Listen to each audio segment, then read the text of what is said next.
Hi there, this is Eamonn from Ireland. Hi Sean, and hi to all your subscribers. And thanks for inviting me to take part in this camera flip. Congratulations on your milestone, hitting over 2,000 subscribers.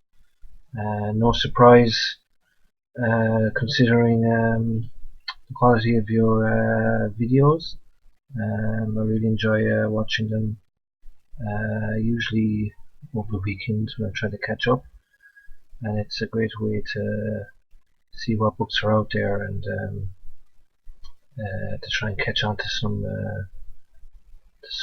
new reads and unique books.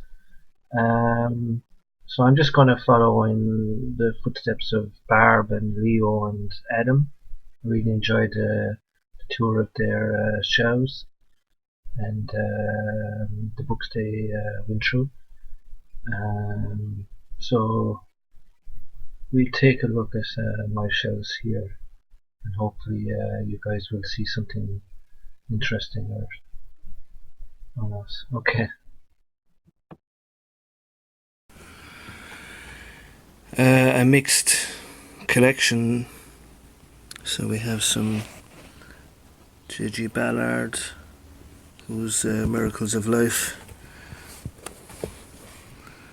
autobiography. Fantastic read. Very interesting writer. And then stuff about nonfiction, which I think there's a lot of good nonfiction out there.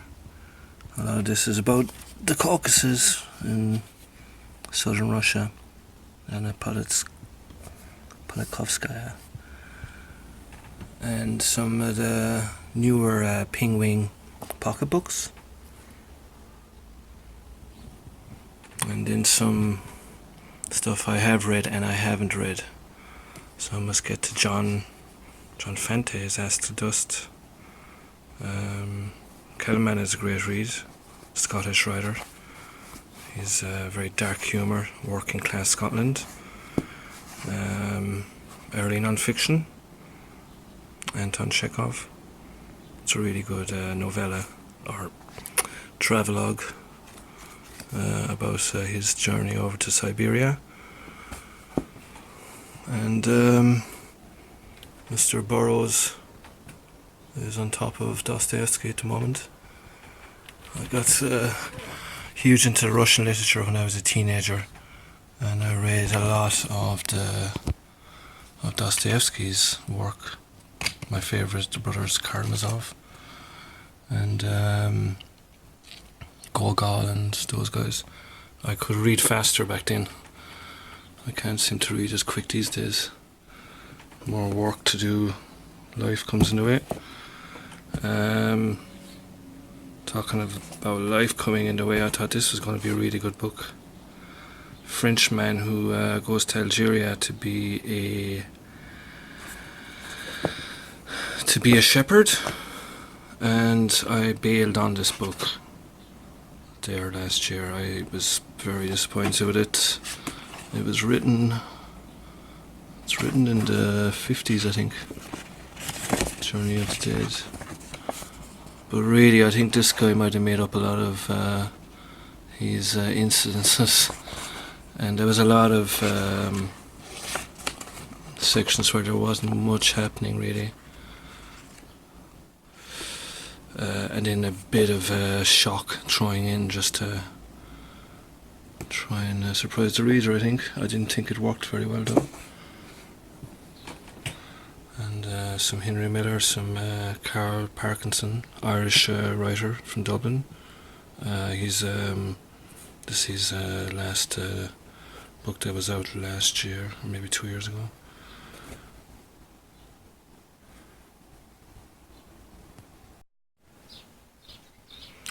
This is my organised bookshelf, and I have a lot of stuff that's in bags at the moment and that's in presses and boxes, but everything here is fair game. So We have Maeve Brennan, very interesting Irish writer. She's long past at this stage. There's been a bit of a Maeve Brennan revival in Ireland anyway, maybe the UK, I'm not too sure about elsewhere. This is her biography and her short stories. And Billy Ramsell, he's a Cork poet. Would definitely give you an appreciation for poetry that's read aloud. He's fascinating to see read. My focus is all out. He reads. His poetry is just read from memory, and I wouldn't read too much poetry, but I'm trying to read more. And we have some books that I haven't read yet, and this is one of them. Looking forward to this. Omar Akkad. Lauren and the books, I think, was talking about this, and Lonesome Reader, Eric, mentioned this book as well, so I picked it up. But I see that you bailed on this one, Sean, so I haven't read it yet. I'm a bit slow now to read it. I don't know. I might give it a try, I'll definitely give it a shot. Clarice A Spectre, who is fantastic. She's one of my favourites over the last 2 years. Never heard of her until I think these new translations were bought out. And Lucia Berlin, who I think is very funny, and I think it's a fantastic cover despite what others have said about the cover. She's very witty and caustic, and really good writing as well. Along with Clarice, the two of them are stand out on the shelf easily. And Bohumil Hrabal, Czech writer. Didn't know much about this guy when I picked up the book in Galway, and I buy all my books second hand mostly. And look at that for a photo. That's an author picture if there ever a decent one. He was a bit of a rogue, I think. Highly respected in European literature. This is a memoir of kind of snatches of memory from Prague, and his time visiting New York as well for readings. Excellent book. Haven't read Fleur Jaggi yet. Swiss writer. She looks interesting. Joanna Walsh is someone I love to check out. She's I've seen her doing readings in Ireland at the Doolin Festival and in Galway. She's more experimental autofiction. Denton Welsh. Yeah. And Roberto Saviano. He's going through hard times at the moment. I think there's a legal case against him for slandering a vice prime minister in Italy. He's excellent non-fiction though, and he had a novella here that's really good. This is based on his subject matter is usually the drug cartels and the mafia in Italy. This is set in Naples about young people in trying to stay out of trouble, stay out of gangs. Haven't read Abdallah Tai yet, Salvation Army. It's meant to be very good. And what else? Stephen King's Pet Sematary. Very good. Yeah. And I finished this not too long ago. Joshua Cohen, Moving Kings. It was good. I thought it was going to be way better. Still a decent book though, and I was glad I read it. It's different about Israeli guys in New York for summer jobs, a few Fitzcarraldo editions, and Deborah Levy, Muriel Spark, and this interesting book that was mentioned by Paperbird on YouTube. I love Paperbird's videos. So I picked up this one, Hob Bruin, Inner Tube, and I've read a bit of it, and it's really good, but I get distracted easily, and it has those lovely serrated edges. I don't know, there's a certain name for that. Okay. I pick up the odd journal the odd time. This one has Max Porter, who I have yet to read. I know, Sean, you have Lanny on your to read list. His new book. He's hotly tipped. This is edited by John McGregor. Also has Claire Louise Bennett, who is one of my favourite writers. She's a slow burn, but really good work. It's a cool journal. It's a letters collection. Some books by Dostoevsky Wannabe. This is Sampler by Troy James Weaver. They're really good value books, really experimental writing. Oliver Mall is in there, an Australian writer. Dostoevsky Wannabe are doing some really interesting publications. Okay, so we'll move on to some books I've selected. Okay guys, I have a few books that I selected here, and these are books that I will keep coming back to again and again. Out of a lot of books I have, these are ones I've had for years, and had a huge impact on my reading. So first off is Arthur Rimbaud, Collected Poems. Got this as a teenager, and I was fairly young. I think I had a bit of an obsession, don't know if that was healthy or not, with Mr. Rimbaud. This is pretty much, this has everything that Rimbaud wrote in his short tenure as a writer. It has the French, I can't read that, and it has the English. It's a nice copy, and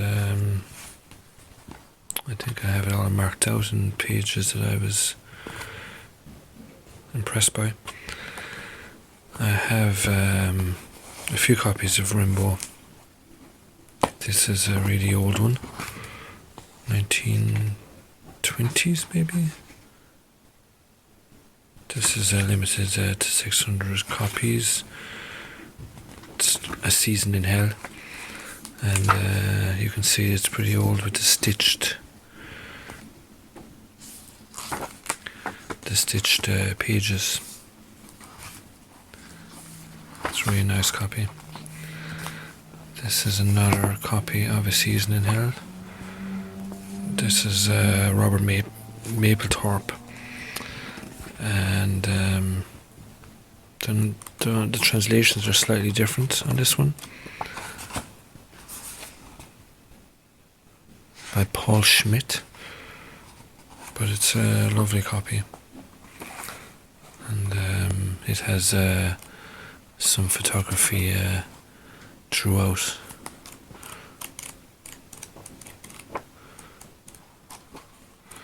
Yep. Okay, this is Denton Welsh. It's a beautiful copy of Voice Through a Cloud. If for any of you who do not know Denton Welsh, he's He is featured in one of Sean's videos. Sean did an extensive review of Denton Welsh, and the more recently released collection. There's a trio of books that Sean has reviewed on, I think it's Tartus Press. They look very impressive. I haven't got them myself yet though. This is written before Denton Welsh died at a young age, and it's very vivid memoir, written back in the 1930s, I think. Denton Welsh was English, and it's really one of my favourite books. It's lovely designs by Denton himself throughout the book. He did all his drawings. Very witty and funny, and very well written, really poetic. Classic book.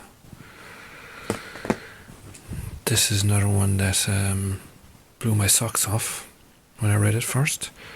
Didn't know much about it, but Paul Bowles is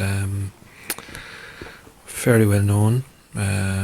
He moved to Tangier in Morocco, and he did his translation then. It's translated from the tape recording of a storyteller from Tangiers. This guy's from the Rif Mountains, moved down into Tangier as a young man, and went to great lengths to survive the poverty that still hits many parts of Tangier today. It's a very edgy kind of, I guess you could call it a memoir of Dres Ben Hamid Shari. Very gritty and not for the faint-hearted, but really I flew through this book, and I think there's some more books, more writers in this Rebel Inc. classic series that are worth checking out. Claire Louise Bennett, her book called Pond. This is on the Stinging Fly Press, and it's fiction. It doesn't feel like fiction. It's written from the perspective of one woman living in the west of Ireland alone. But I got this signed actually. That was nice to meet Claire Louise. I read this just in one day. I got a copy from the library, and I said I'd read a bit of it before I dropped it back, as I didn't get to it, but I ended up reading the lot on that day. I bought my own copy then, and it's since been published by Fitzcarraldo Editions. She's really at the top of her game when it comes to writing. I know Mark Nash read the Fitzcarraldo version of this. I don't think he was massively impressed by her, but I've heard others say they weren't really that into her writing, and then there's a lot of people who highly rate her. But I would be in that camp. I can't wait for her next book to come out. She's been translated a lot. This book has been translated and published by Fitzcarraldo and in America. I'm not too sure who does it in America. This is another Irish publication, Stinging Fly again. This is Colin Barrett. He's from up the Midlands, I think, or is it Mayo? But he's a young writer. This is his first collection of stories. It is a stunning read. There's 5 or 6 stories in this, and it's based in a town in Mayo, a fictional town, and it's set in recent times in Ireland. A small town living, young people stuck with very little to do, and their trials and tribulations. A bit gritty as well. Really dense, vivid descriptions. Very. The stories would put you into a bit of a tense state. I think he won the Guardian First Book Awards when this came out. For this collection, and rightly so. He's a master with his prose. Okay, Patrick Kavanagh, Terry Flynn. Patrick Kavanagh is very well known in Ireland. I'm not too sure how well known he is beyond. This is Penguin Classics, and that's his Patrick there. This is about his life. Well, it's not about it. It's a story of Terry Flynn, set in the 1930s in Ireland. He's trying to meet a girl, but he's been kind of held back by his farming background and the tough times surrounding a small village life back then. It is really funny, and from start to finish, it doesn't let up. It's got that Irish wit, and it's a great read. Okay, this is a weird book. This is Seamus OBrien. This is 1916. So it's a very old book. It looks old, of course. It's a bit of a state, but it's excellent. It's an excellent read. It's a surrealist before surrealism was even a movement, and so was the way he disliked it. It is witty, and it's really it's a bit weird. It's nearly like a fable, a lot of these stories.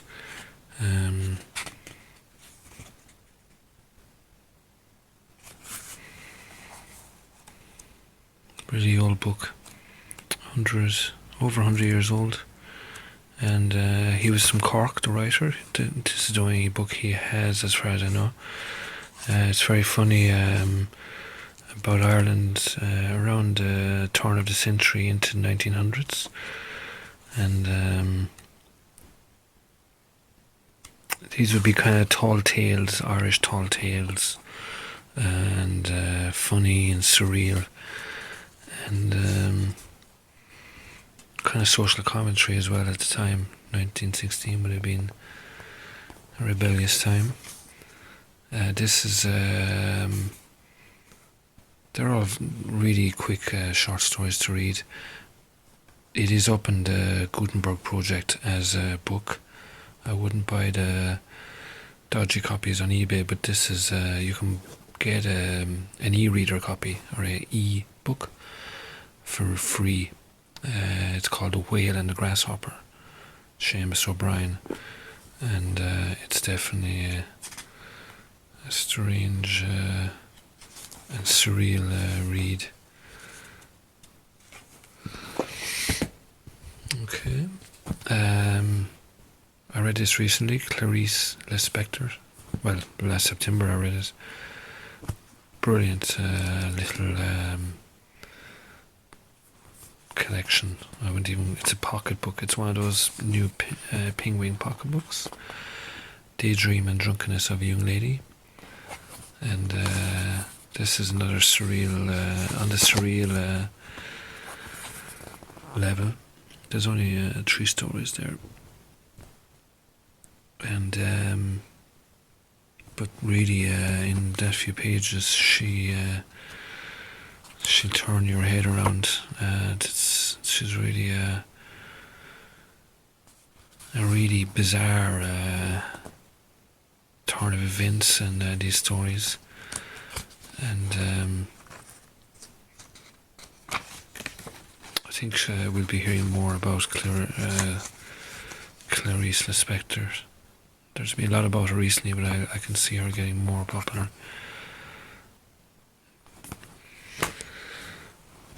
When you're tired of reading your heavy literature, this is from the States, Shit Luck by Tiffany Scandal, and it's brilliant, really is brilliant. It's a short read, and as you can see, paragraphs and pages are short. The chapters. It's a story of this woman who's she has bad luck. She gets mugged, and she misses the bus. She gets a ball patch burned on her head. Single, unemployed, and then she's murdered, and then she's stalked through her death. And every time she dies, she's reborn into a different form of life. It is really out there stuff. It's published by Razorhead Press. They are known for their Bizarro publications, and it's really a breath of fresh air. Okay. Beneath the Liquid Skin by Berit Ellingson. She's a Norwegian-Korean writer, and this is one of her first books. She has another one out on an American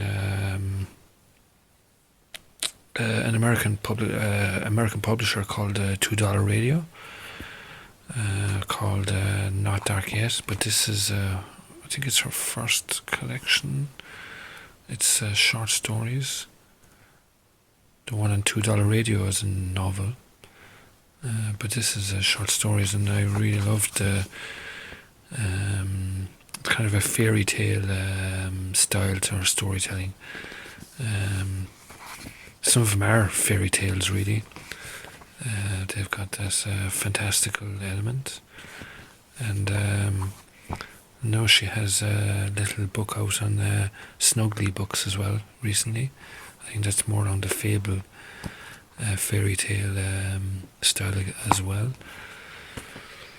And yeah, these two, I think we'll leave it here with Dennis Johnson, Jesus' Son, little pocketbook version of Jesus' Son.